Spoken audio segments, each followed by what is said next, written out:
Bueno, pues ya estamos de regreso y tengo en la línea telefónica a Santiago Nieto. Él es titular de la Unidad de Inteligencia Financiera, la UIF. Te agradezco mucho, Santiago, de nuevo que nos atiendas y que estés siempre dispuesto y disponible. ¿Cómo estás? Buen día. Buen día, ¿qué tal? Adela, un saludo a ti y a tu auditorio. Ya no te voy a decir que es un placer platicar contigo porque luego te enojas. No. Oye, nada más dime, ¿cómo sigues de salud? ¿Qué cosas? Bien. Prácticamente saliendo de la entrevista que tuvimos, ya me dieron mi resultado y sí, estuve positivo, pero afortunadamente ya estamos de regreso. Y ya saliste negativo, ¿no? Ya, nega, Ya. sí. Ah, qué bueno. ¿Y fuiste prácticamente asintomático? Sí, prácticamente. Oye, ¿y no dejaste de chambear? Bueno, seguí viendo algunos temas y bueno, pues dándole continuidad a lo que habíamos platicado, ¿no? En realidad. Pues sí, y justo por eso yo te quiero preguntar. Ayer anunciaste el congelamiento de cuentas de Francisco Javier García Cabeza de Vaca. ¿Por qué? ¿Por qué le congelaron las cuentas, Santiago? Porque desde el origen de la investigación habíamos detectado, a partir de las solicitudes de la Fiscalía General de la República, que había una transferencia de recursos que no necesariamente eran explicables.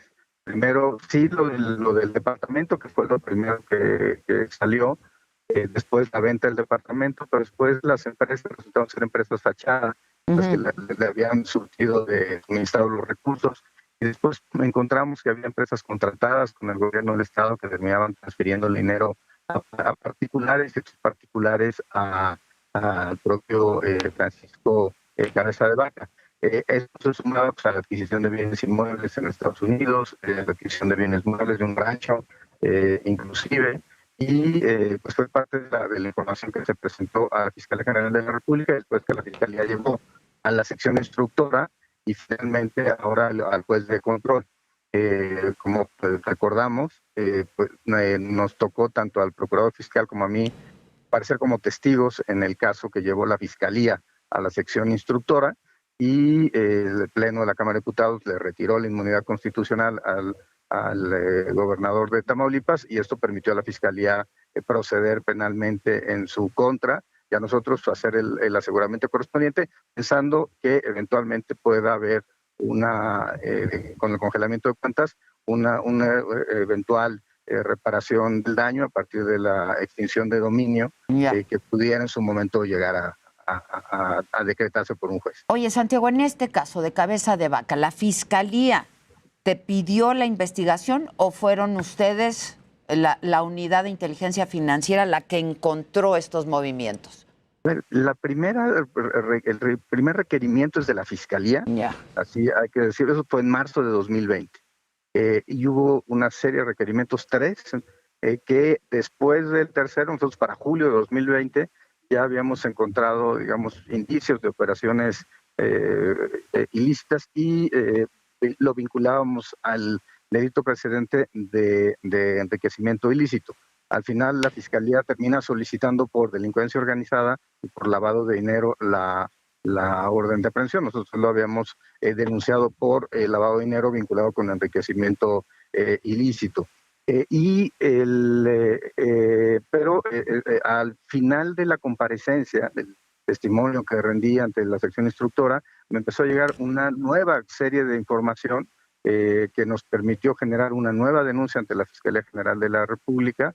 Y bueno, también recibimos el dato de la contratación de este despacho en Estados Unidos, en donde habían puesto la Casa de Gobierno del Estado de Tamaulipas para recibir información, y que nos llevó a presentar una nueva denuncia por peculado. En eso estábamos. Pues, hubo una solicitud incluso de información de una agencia norteamericana, y bueno, esto nos ha llevado a mantener el trabajo coordinado con las distintas instancias. Creo que hay que reconocer a CEIDO la actividad que ha llevado en este caso y a la Fiscalía General de la República. Y bueno, por supuesto que hay muchos debates, pero entre ellos creo que es importante señalar que es acorde a los principios de la Constitución. Ahora, dime algo. tú has hablado de la posible utilización de recursos ilícitos para campañas electorales. ¿Esto se hizo también con el gobernador de Tamaulipas?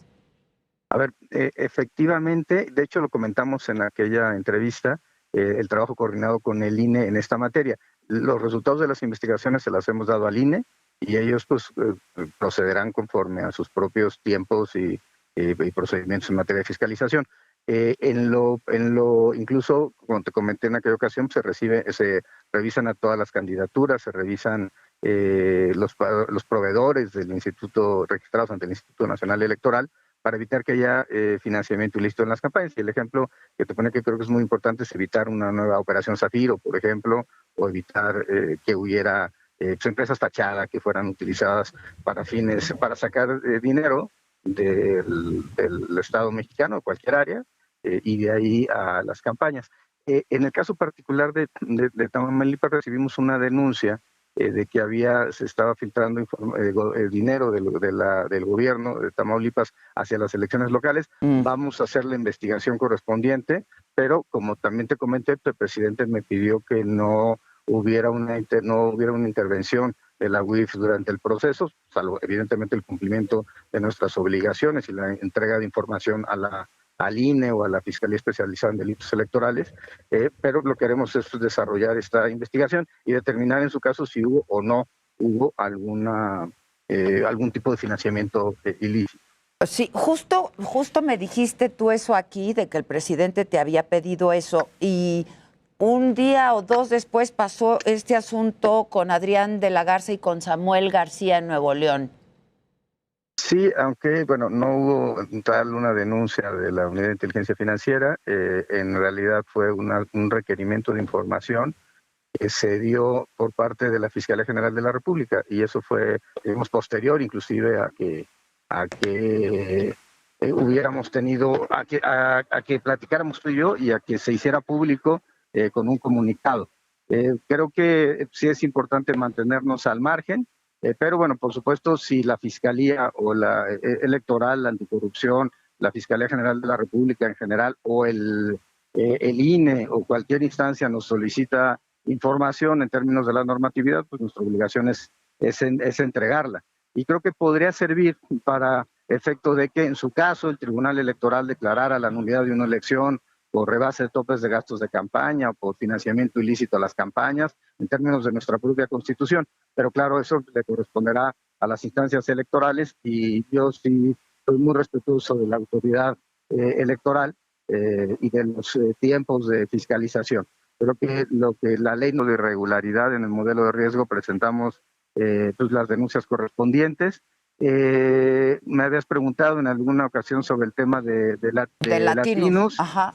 Mi respuesta fue la misma, o sea, no es con libertad de expresión donde no nos podemos meter. Sería un error. Claro, si hay contratación gubernamental que desvía recursos, eso es otra cosa, pero pues estaremos hablando de otro momento de la actividad financiera. No, evidentemente, pues los temas que tienen que ver con contratación de personas que pues, ejercen su profesión pues, de manera libre y que pues, evidentemente pues, nosotros no tendremos una investigación contra ellos. Ya. No, yo creo que lo importante es, en este caso en particular, pues señalar que la Fiscalía nos requirió información y a partir de ahí se presentaron las denuncias y que pues ya hay decisiones de varias áreas del Estado mexicano, la Unidad de Inteligencia, la Fiscalía General de la República, se ha ido en particular un juez de control, la propia sección instructora, el Pleno de la Cámara de Diputados, quienes se han pronunciado respecto a estas probables irregularidades. Al final del día hay un sistema constitucional y creo que ese es el que tiene que regirnos. Santiago Nieto, muchas gracias y hasta la próxima. Estaremos en contacto si me lo permites. Muchas gracias. Buen día. Buen día. Gracias, buenos días. Pues así las